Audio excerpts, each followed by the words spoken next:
स्त्री थी, इनका विवाह हुआ उनसे। भृगुवंश के ये थे जिनकी कथा अभी देवेंद्र मणि जी ने बताई।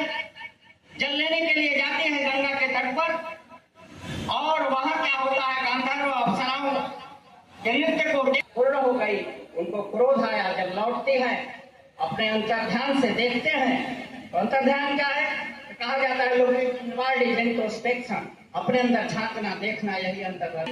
क्या कारण हुआ जिसके कारण विलंब हुआ? अपने चारों पुत्रों से कहा कि इनका वध कर दो। श्रीमान अशोक जी आ गए, स्वागत है मंच पर, आए आप भी। हमारे साहस ना हुआ, और कुछ ही क्षणों में जैसे ही परशुराम पहुंचते हैं, पिता का आदेश था और दिया। पिता की आज्ञा मान करके उन्होंने कहा, ऐसा किया।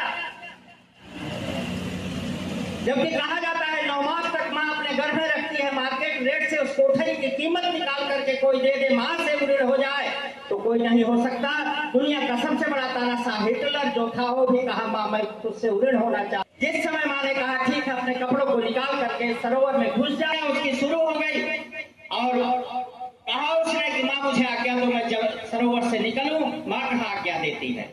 अचेतना अवस्था में जब सरोवर में गिरता है तो अपने सेवकों से कहा, गीले पर मैं रही हूँ, तुमको अपने सीने पर लेटा करके तुमको इतना बड़ा किया हूँ। 9 वर्ष तक माँ की सेवा करे तब भी माँ से ऋण नहीं हो सकता है, मेरा शास्त्र का। धन्य है माँ जो अपनी कोख से ऐसे परशुराम जैसे व्यक्ति को पैदा किया, और है वंश को इनके न रहते हुए आश्रम में पहुंच करके सहस्त्रबाहु, उसको कोई मार नहीं सकता था, उसको जाकर के इनके पिताजी का सर काट करके लेके चला गया। आते हैं जाते हैं, सहस्त्रबाहु को मार करके अपने पिता के सर को ले जाते हैं। क्योंकि कारण था, उसके पहले उनकी भुजाओं को काटा था, वही द्वेष था उनके इनके न रहने से। आश्रम में उनके लड़कों ने आकर के इनके पिता के सर को काट लिया। परशुराम देखते हैं, और जैसे कहा जाता है कि 21 बार संहार किया क्षत्रियों का, है वंश का क्यों? तो उस समय मां ने 21 बार अपनी छाती को पीट करके रोया था।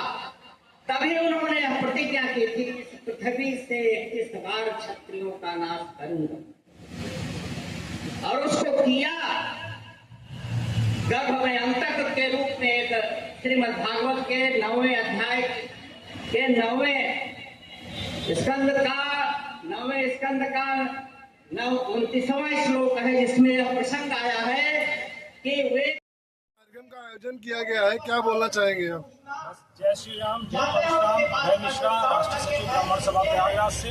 बस आज अक्षय तृतीया के पावन पर्व परशुराम जन्मोत्सव समारोह धूमधाम से मनाया जा रहा है, और ये हम लोगों का सबका सहयोग प्राप्त है, सब लोग का आशीर्वाद है जो आज इसको कार्यक्रम करने का मुझे सौभाग्य प्राप्त हुआ।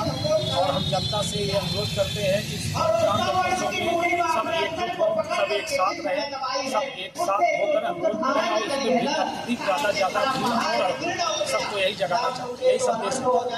आपका परिचय? अभय मिश्रा, राष्ट्रीय सचिव ब्राह्मण सभा प्रयागराज।